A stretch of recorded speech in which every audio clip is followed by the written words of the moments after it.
বলি, আজকে লাইভে একটা প্রশ্ন ছিল। একটা ভাই কানাডাতে এসছেন, এইখানে জব এক্সপিরিয়েন্স নিয়েছেন, কিন্তু কিছুদিন চাকরি করার পরে তার কোম্পানিটা বন্ধ হয়ে গেছে।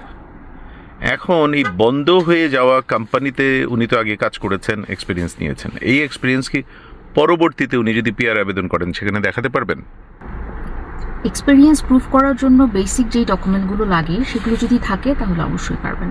বেসিক ডকুমেন্ট ইউজুয়ালি 3 রকমের লাগে। একটা হচ্ছে contract, employment contract, appointment letter Bangladesh হলে, সো যেখানে অফার দেওয়া থাকছে, জবের অফারটা দেওয়া থাকছে, সো এই লেটারটা থাকতে হবে। 2 নম্বর হচ্ছে এক্সপিরিয়েন্স লেটার থাকতে হবে। এক্সপিরিয়েন্স লেটার বলেন, রেফারেন্স নাম্বার, রেফারেন্স লেটার বলা হোক। লেটারের বৈশিষ্ট্য হচ্ছে বা কন্টেন্ট হচ্ছে যে এখানে ডিউরেশন থাকতে হবে, ডেজিগনেশন থাকতে হবে। ডিউরেশন এক তো কবে থেকে কবে পর্যন্ত কাজ করেছেন সেটা, পাশাপাশি কত ঘন্টা পার উইক কাজ করা হয়েছে সেটা, এই দুটো ইনফরমেশন।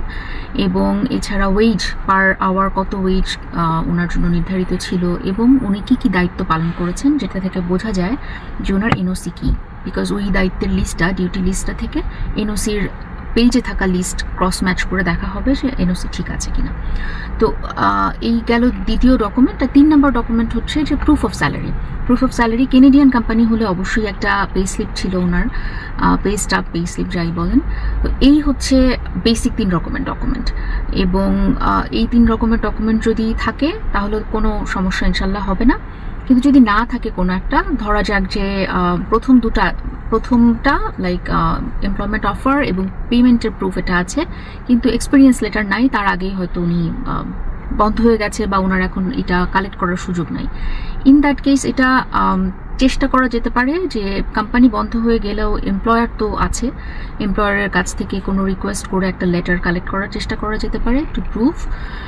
আর এর বাইরে আরেকটা অপশন হচ্ছে যে সেটা যদি ফেইল করে, এমপ্লয়ার কোনো লেটার এখন সাপোর্ট না দেয়, তাহলে এক্সপ্লানেশন লেটার সহ একটা ব্যাখ্যা দেয়া, যখন আমরা যেটার জন্য অ্যাপ্লিকেশন করব, পিআরের জন্য বা ওয়ার্ক পারমিট এক্সটেনশনের জন্য, এটার একটা ব্যাখ্যা দেয়া যে দিস ইজ হোয়াট হ্যাপেন্ড, এই জন্য এটা আমি কালেক্ট করতে পারি নাই, কিন্তু আমার বাকি 2টা ডকুমেন্ট আছে, এবং আমার যে প্রথম ডকুমেন্ট যেটা আমার অ্যাপয়েন্টমেন্ট লেটার বা এমপ্লয়মেন্ট কন্ট্রাক্ট, সেখানে আমার ডিউটির একটা লিস্ট আছে, সো আমার এনওসি ছিল এটা বোঝা যাচ্ছে।